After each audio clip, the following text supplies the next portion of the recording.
Muchas gracias. Gracias al Indosoc por invitarme y felicitaciones, porque estamos de fiesta. Esto es una fiesta.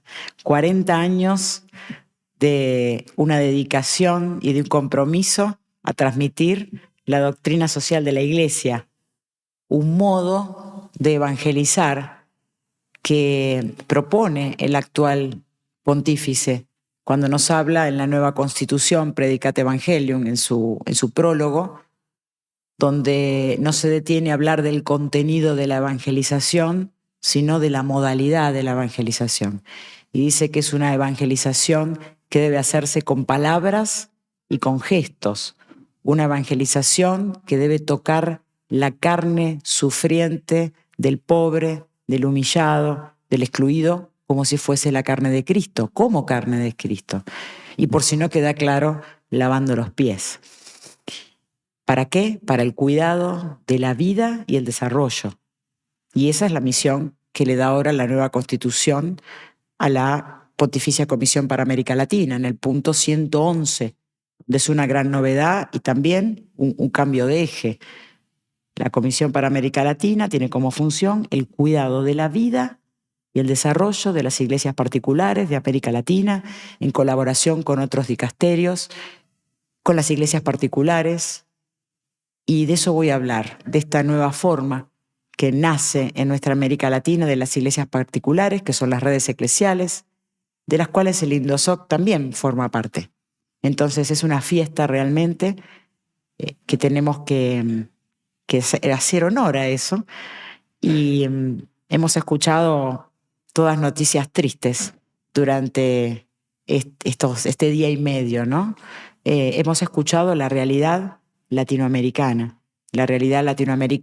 cómo se expresa en este país, en México, un país con una larga tradición en escuela, en formación de doctrina social, pero el Evangelio es una buena noticia.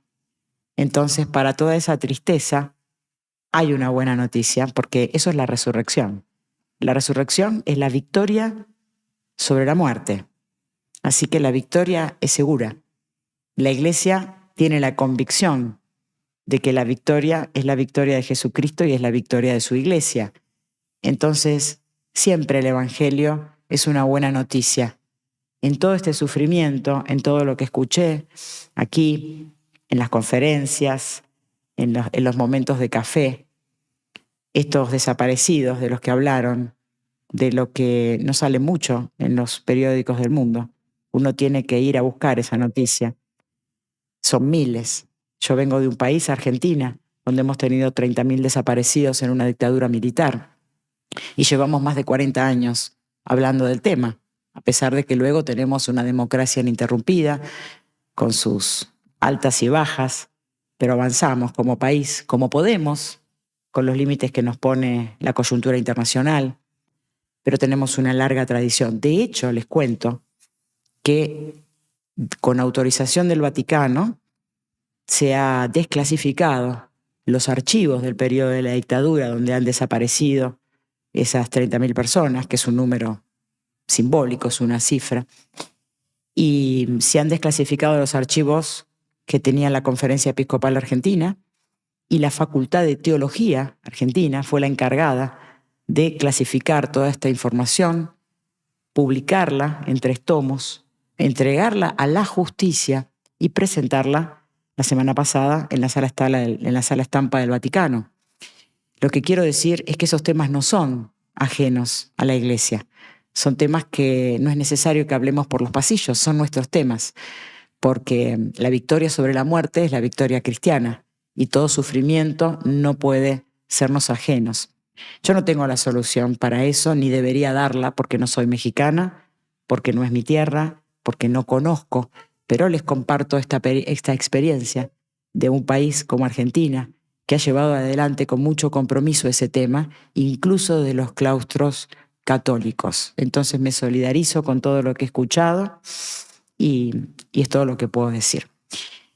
Llevando al tema del que quiero hablar, que no es la solución a ese problema, ni a todos los problemas que tiene Latinoamérica, que son fundamentalmente el tema de los migrantes, las mareas humanas que están en éxodo, como es el título de este encuentro, el éxodo.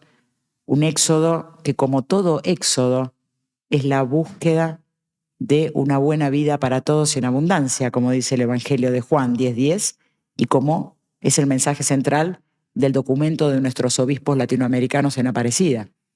Todos estamos en éxodo, hacia la casa del Padre, la vida eterna, pero también hacia una vida buena y en abundancia aquí en la tierra, porque para eso nos dio Dios este mundo maravilloso con todas sus riquezas. El éxodo siempre es la búsqueda de una buena vida, pero no siempre los que empiezan a caminar encuentran una vida buena. Hoy nuestros jóvenes, al final de ese camino, encuentran las cárceles, encuentran el homicidio, encuentran el suicidio. Tenemos los pobres enrolados en algo que creen que es su trabajo, pero no lo es, que estar asociados al narcotráfico, por ejemplo, como una salida económica, muy triste. Eso pasa en toda Latinoamérica, no estoy hablando especialmente de México, pero tenemos también los hijos de que los que estamos en sectores más acomodados, que hacen un gran esfuerzo en las universidades y luego no tienen trabajo. Y está aumentando el nivel de suicidios en nuestros jóvenes y tenemos que hacernos cargo de eso. Fíjense que en ambos casos el punto es el trabajo. Algunos creen que enrolarse en las mafias es un trabajo porque necesitan el dinero. Yo he estado en conferencias en mi país donde a terminar, específicamente en la Semana Social de la Conferencia Episcopal Argentina, Mar del Plata, hace muchos años, cuando terminé de dar una conferencia, jóvenes, muy jóvenes, no pasaban los 15 años, vinieron a hablarme, porque yo trabajo con los márgenes, con las periferias. No está ahí en ese currículum, ahí aparecen los títulos rimbombantes, pero trabajo con esa gente, escucho lo que dicen, reinterpreto a partir de la teología y luego hago mi trabajo.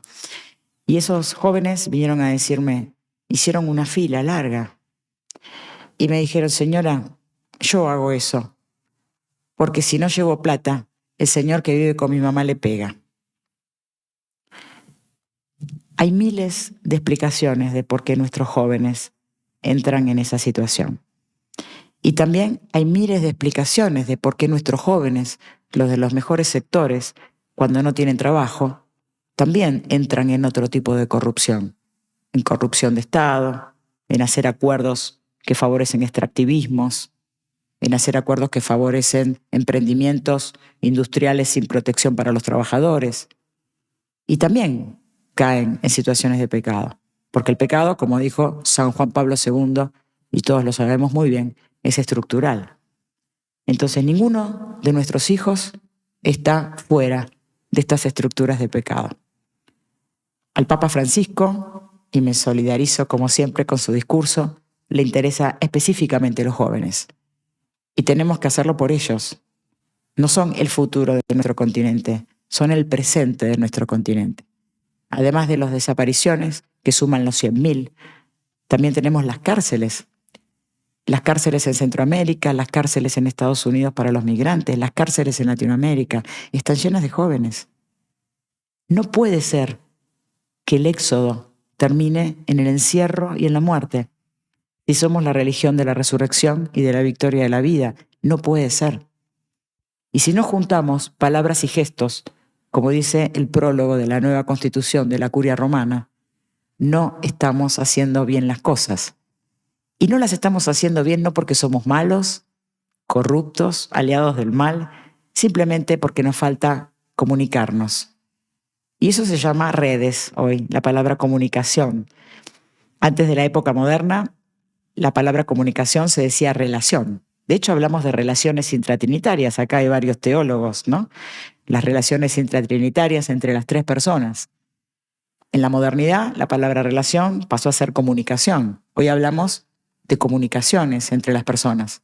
Comunicaciones que pueden ser de reconocimiento, como las que existen al interior de la Trinidad, entre el Padre y el Hijo, de las que procede el amor, que es el Espíritu Santo, o relaciones de desconocimiento, como ocurren en nuestros sistemas productivos y sociales, donde para que una persona llegue a la humillación de, por no tener trabajo ni ver oportunidades, emprenda un éxodo que termina en la muerte y en el encierro.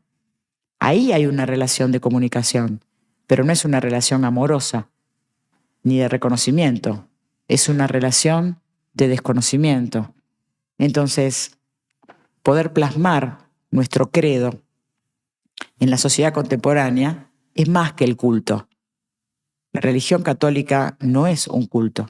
El cardenal Ratzinger, antes de ser Benedicto XVI, que nos dejó hace muy poco, a fin de año pasado, y a quien el Papa siempre recuerda con mucho cariño y lo expresa públicamente, él tuvo como cardenal un debate que siempre menciono con el director de una revista, Pablo Flores de Arcé, donde dejó muy en claro que el cristianismo no era una religión, porque era más que una religión.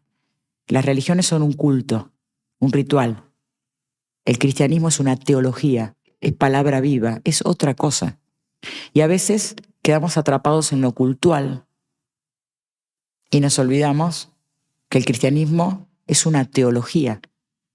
A veces lo cultual nos hace caer en la trampa de las ideologías que tanto critica el Papa Francisco, que es una idea, un discurso sobre una idea, un logos sobre un eidos, una idea que se nos ocurrió y luego nos confundimos y creemos que es real. La teología es otra cosa, es un discurso sobre Dios, sobre la palabra de Dios que se expresa en una creación. Es una palabra que se expresa en su Hijo, una persona viva, y en este mundo maravilloso que tenemos. Ahí afuera estoy viendo lo que ustedes no ven. Ustedes me ven a mí, pero yo estoy viendo un parque maravilloso. Es bello, es belleza, es el esplendor de la creación. Pero donde todos ven belleza, yo veo otra cosa porque tengo la mirada entrenada. ¿Saben lo que veo ahí? Horas de trabajo humano. Porque ese parque no está así desde la creación. Ahí hubo gente que trabajó y que seguro trabaja todos los días, podando, diseñando un jardín, buscando cuáles son los árboles de hojas perennes para tener verde todo el año. Ahí hay trabajo humano. Entonces a veces tenemos que cambiar la percepción. ¿Vemos ahí la mano del hombre o vemos solo la creación? Ahí hay trabajo humano, hay horas de trabajo. ¿Esas horas de trabajo fueron pagas o fueron donadas? ¿Fueron donadas por voluntad de los trabajadores o porque le dijimos que había que donar el trabajo? Si no nos acostumbramos a ver el trabajo, que es invisible, porque en este momento no hay nadie regando ni podando, pero estoy seguro que lo hay, ¿verdad?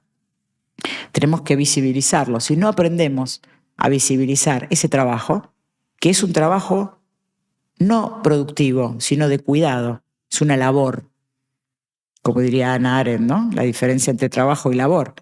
El trabajo produce, la labor cuida y se hace todos los días igual, todos los días lo mismo. Hay que hacerlo al día siguiente y no queda nada. Y a veces no es puesto en valor en el mercado. Ahí hay una labor que debería ser reconocida como trabajo. Ahí hay una labor. Esa labor del cuidado, el cuidado de la creación, que hace que cuando salgamos a tomar el café nos sintamos realmente en una fiesta como en la que estamos, hay que reconocerla como trabajo. Eso también es un entrenamiento. Porque si lo reconocemos como trabajo, le vamos a dar un empleo formal, le vamos a pagar un salario justo, le vamos a dar unas horas de trabajo tal cual marcan las leyes, va a tener las garantías sociales, es decir, va a tener un sistema de salud, va a tener una jubilación, un retiro. Acá hay muchos empresarios, saben mejor que yo de lo que estoy hablando. Y seguramente todos los que están acá cumplen con eso porque somos católicos. Pero esto no pasa en todo el mundo. Entonces también hay una labor de los empresarios de ver cómo comunicar a sus otros empresarios compañeros para que todo este trabajo, que es labor todavía, y que es labor, y que es cuidado, y que no es reconocido como trabajo, pueda ser reconocido como trabajo. Si logramos hacer eso, nuestros jóvenes no van a terminar en el narcotráfico, en las cárceles, en el suicidio y en el homicidio.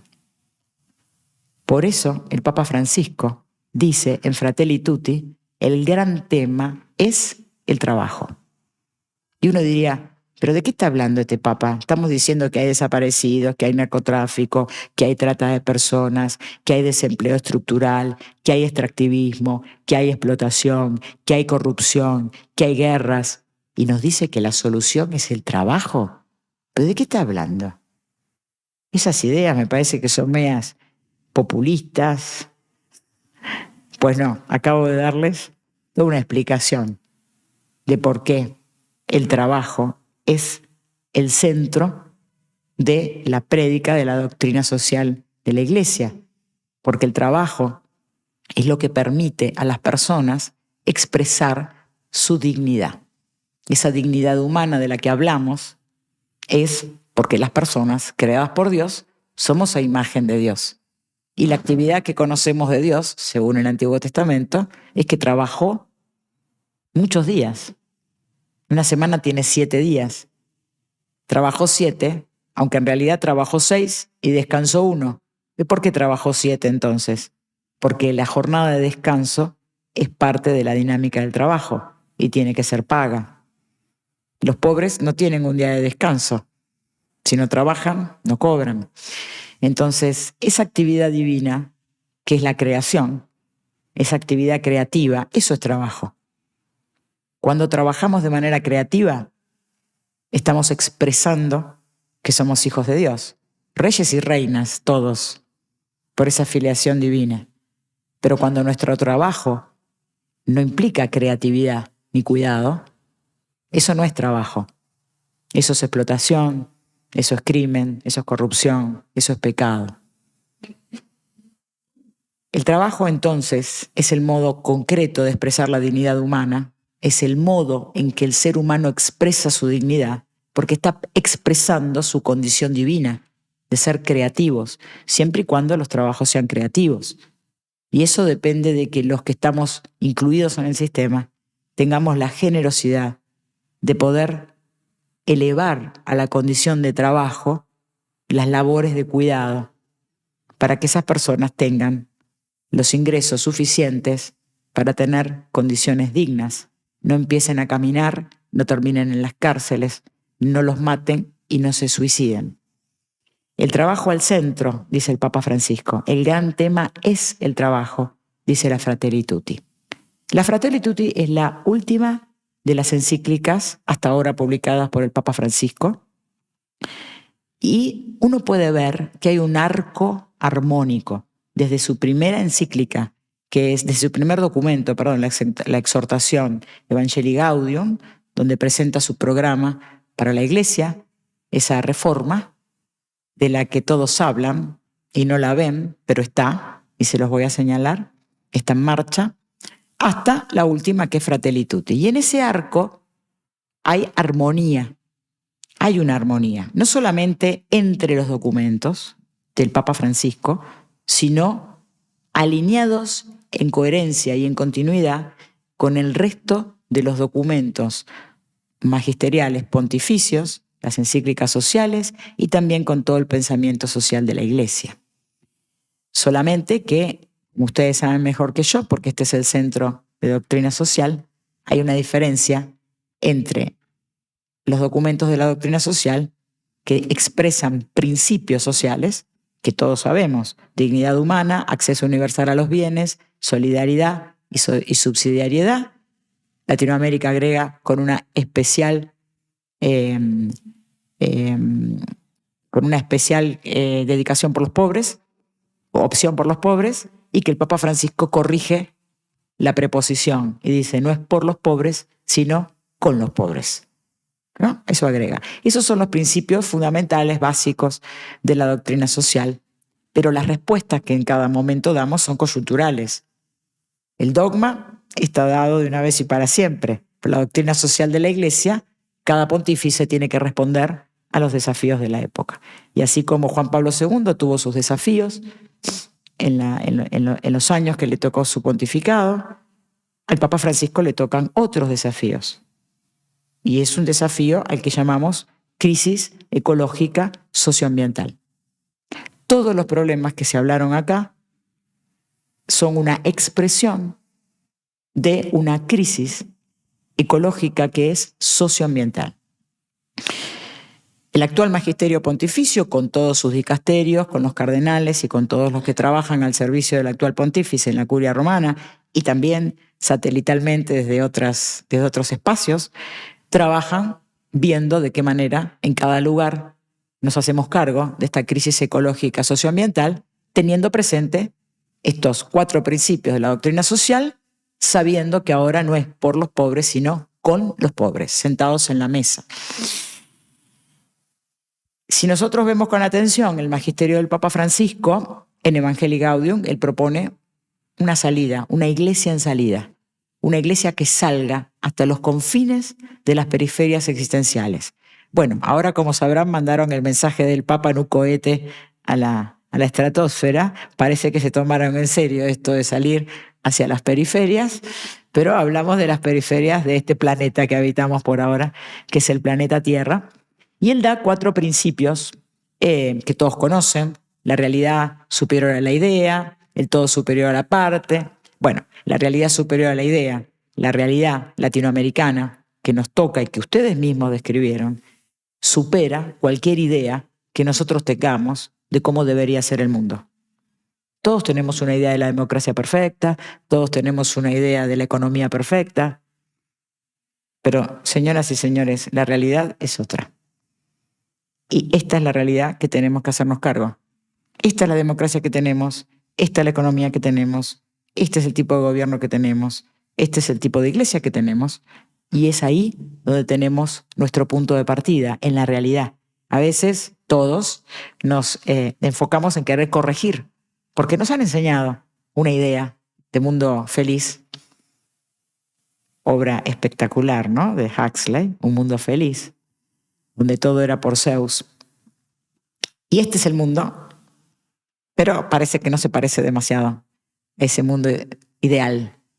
Entonces, cuando ese mundo que tenemos no se parece demasiado al mundo ideal, nos volvemos un poquito ideológicos y empezamos a hacer todo un discurso para justificar que ese ideal es concreto. Y ahí es donde nos volvemos correctores, represores de ese mundo.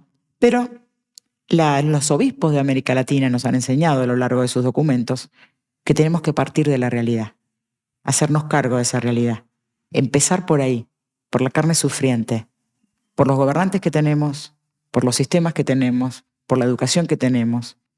Dejemos de criticar y apliquemos la misericordia de manera estructural. Estos son nuestros políticos, estos son nuestros profesores, estas son nuestras universidades, este es nuestro pueblo. No será el ideal, pero es el que tenemos. ¿Qué vamos a hacer con esta gente? ¿Somos parte de esa gente? ¿Somos el otro de ellos o somos un nosotros? ¿No? Eso es lo que plantea el Evangelio, lo que plantea Evangelii Gaudium a partir del Evangelio. Y a partir de ahí, por supuesto, aparece Fratelli Tutti denunciando con mucha altura, con un lenguaje científico al que no estamos acostumbrados, con profesionales que han colaborado para describir de manera contundente no solamente la crisis socioambiental, sino las causas. Tan buena fue esa encíclica que personas que no son católicas, ni siquiera cristianas, hoy están trabajando a nivel internacional, no solo en organismos internacionales. Las universidades públicas en el mundo tienen cátedras, desarrollan programas sobre la Laudato Si. Tristemente, algunas universidades católicas dicen que eso es una ideología y que todo el problema lo va a corregir el próximo glaciar. Bueno, vayamos construyendo el arca entonces, pero aquellos que están afuera de este mundo han confiado en que por ahí va el camino. Eso es un privilegio, porque es nuestro. Deberíamos estar orgullosos que nuestro pensamiento social de la Iglesia hoy es tomado seriamente por aquellos que realmente toman las decisiones sobre la vida y la muerte. Algo que corresponde a Dios, pero que algunos, Deus mortalis, han tomado como propio. Quien decide sobre la vida y la muerte cree que es un Dios. Y sí deciden sobre la vida y la muerte. Entonces, no es una cosa menor ver el destino que ha tenido hoy el magisterio del actual pontífice. Fratelli Tutti nos dice cómo hacerlo. ¿Cómo hacerlo? Y es algo chocante porque dice, Para saber cómo hacerlo, hay que escuchar al subsuelo del planeta. Y uno diría, pero ¿cuántos títulos tiene? Vieron que para que yo hable acá tuve que juntar todos esos papelitos, porque si yo venía acá hace 25 años, no creo que estuviese sentado acá. Pero hice todo el periplo del héroe, junté todas esas credenciales académicas, donde mis pares dicen que realmente puedo hablar acá.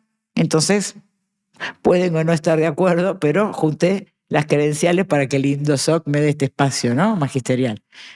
Pero el Papa dice que no es así en ese documento. Dice, para saber qué hacer con esta crisis, escuchemos al subsuelo del planeta. Y uno diría, y bueno, a ver, ¿qué estudió usted? ¿Dónde se recibió? ¿Qué hizo? ¿Eso está mal? No.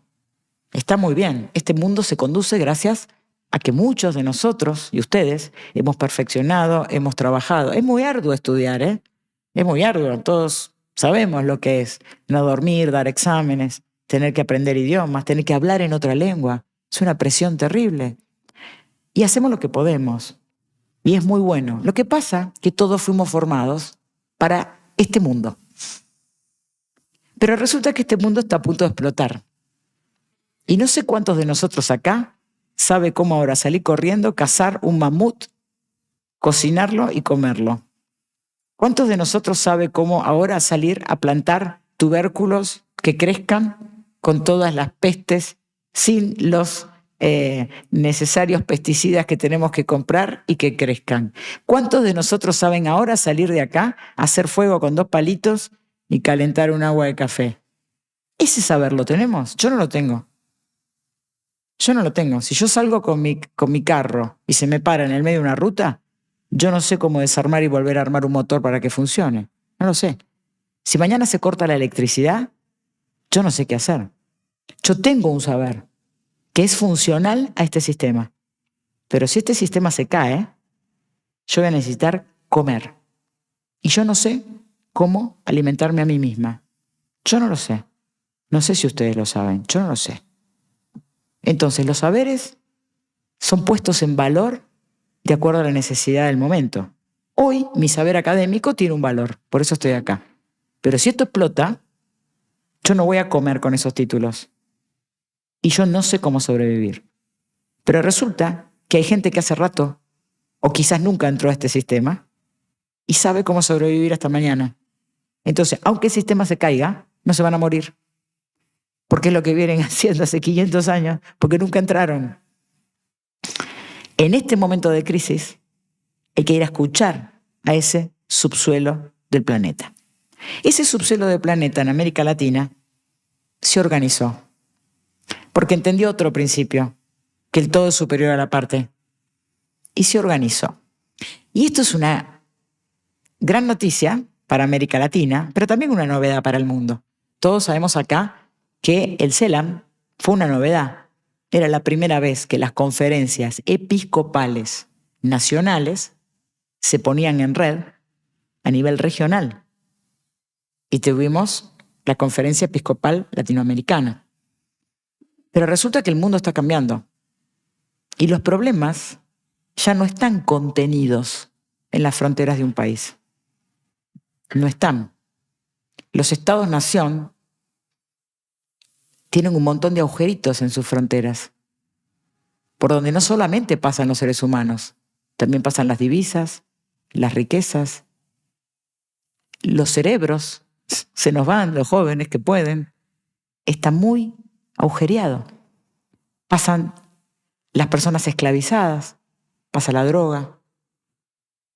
Entonces, como esas fronteras se abrieron y la gente empezó a caminar, y también las vacas, y también los dólares, entonces la gente de abajo se dio cuenta antes que nosotros que el escenario geopolítico estaba cambiando.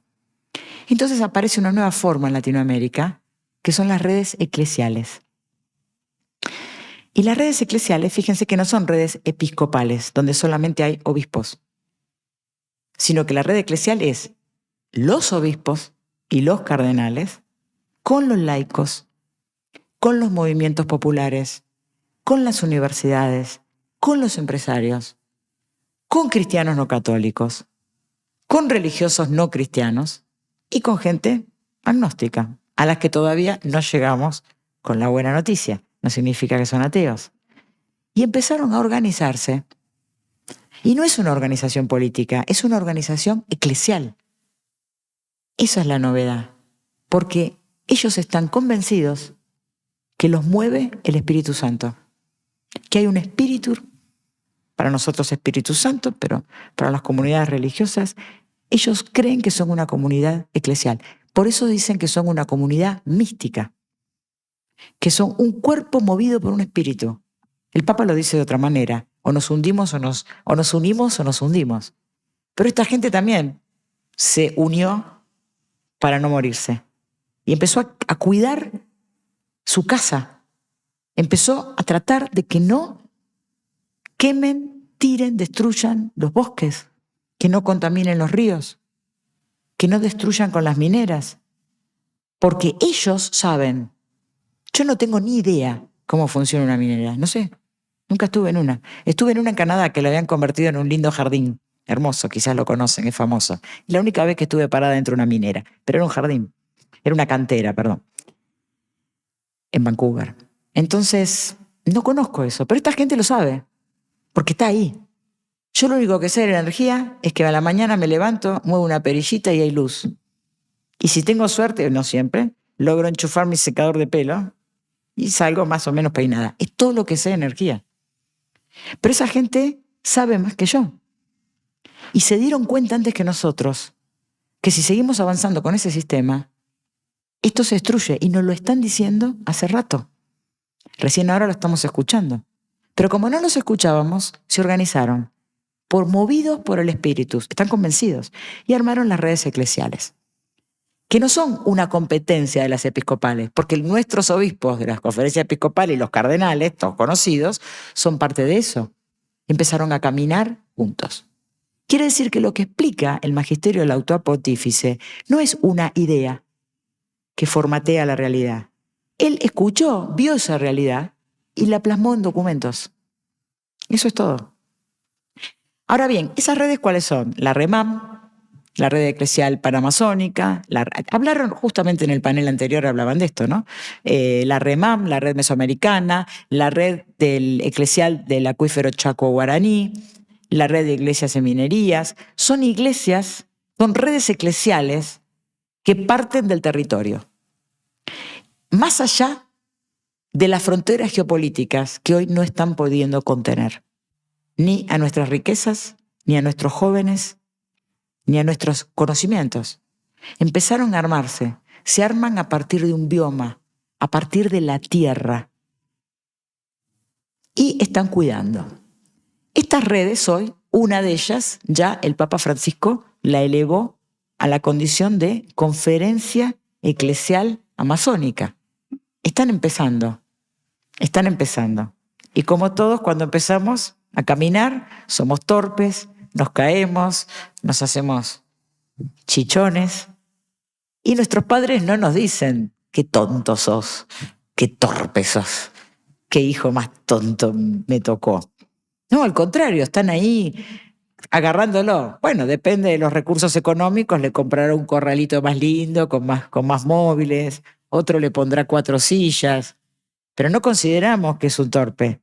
Entendemos que está creciendo, que está aprendiendo, y sabemos que se aprende a los golpes, ¿no? Como diría un tango argentino. Y también sabemos que un tropezón no es caída, como dice otra letra de un tango. ¿Por qué no hacemos lo mismo con todas las nuevas organizaciones que están viendo cómo cuidar este planeta? ¿Por qué no vamos a buscar ese saber que viene del subsuelo del planeta para ver qué hacemos con todo esto feo, lo contrario de la felicidad, lo contrario de la belleza, lo contrario de los 3 trascendentales, ¿no? Lo bueno, lo bello y lo verdadero es lo feo, es lo malo y es lo mentiroso. Discursos mentirosos, gente mala y un paisaje feo. Muy feo. Los jóvenes de la periferia van al colegio caminando entre la basura. Muchos de ustedes acá han viajado por el mundo, han visto obras de arte importantes. Hay una en Argentina muy famosa en el mundo, que es la de un autor que se llama Berni, y tiene un cuadro, varios cuadros, donde el personaje se llama Juanito Laguna. Y Juanito Laguna es un niño de unos 12 años que va al colegio con su valijita y su guardapolvo, con las pinturitas gastadas, porque los pobres no tienen cajas, ¿cómo llaman? Lápices de colores que ¿vieron esas cajas de metal de 2 pisos, 24, ¿no? No, los pobres siempre tienen lápices a la mitad, que son los que donan los hijos de los ricos, y lo peor es que tienen el nombre de otro atrás, ¿no? ¿Vieron que se le raspa y se le pone el apellido? Y nunca es el apellido del dueño del lápiz, ¿no? Así van al colegio. Y los padres los visten muy limpios. Los hijos de los pobres siempre son los más lindos al colegio, que es lo único que tienen, y van muy limpios, pero van caminando entre la basura. Eso es la obra de Juanito Laguna. Nunca vieron la belleza, porque para ver belleza hay que poner dinero. Y aún así, cuidan eso. Lo cuidan mucho. Entonces, estas redes eclesiales están haciendo ese trabajo. Para terminar y proponer, a mí me parece que el Indosoc es un lugar maravilloso, muy respetado, muy conocido en Latinoamérica. Muchos de nosotros hemos sido invitados, muchos colegas, sabemos que es un centro serio, no solamente del estudio de la doctrina social, sino de eso que dice hoy la Predicate Evangelium, predicar el Evangelio con palabras y gestos, ¿no? Trabajo de incidencia. Y hay otras redes en Latinoamérica, muchas redes. Hay una red que es la red LAPSI, por ejemplo, que es la red de todos los centros, como el Indosoc, que se dedica al estudio de la doctrina social de la Iglesia. Y hay otros centros de doctrina social de la Iglesia que no son parte de la red LAPSI, pero que son las sociedades de teología latinoamericana, los centros de investigación de las universidades católicas. Pero esa red no es una red eclesial. No aún. Es una red donde estamos conectados los teólogos, los profesionales, los empresarios, los líderes sindicales, ahora los líderes de movimiento. Pero para que sea una red eclesial, tiene que tomar contacto con el bioma, con la tierra, con el territorio. Entonces la propuesta es, ¿cómo hacer para conectar las redes existentes? Porque empecé diciendo que la comunicación, la relación, la comunicación, todo conectado, dice el Papa, tiene que ser una comunicación, una conexión de reconocimiento y de amor.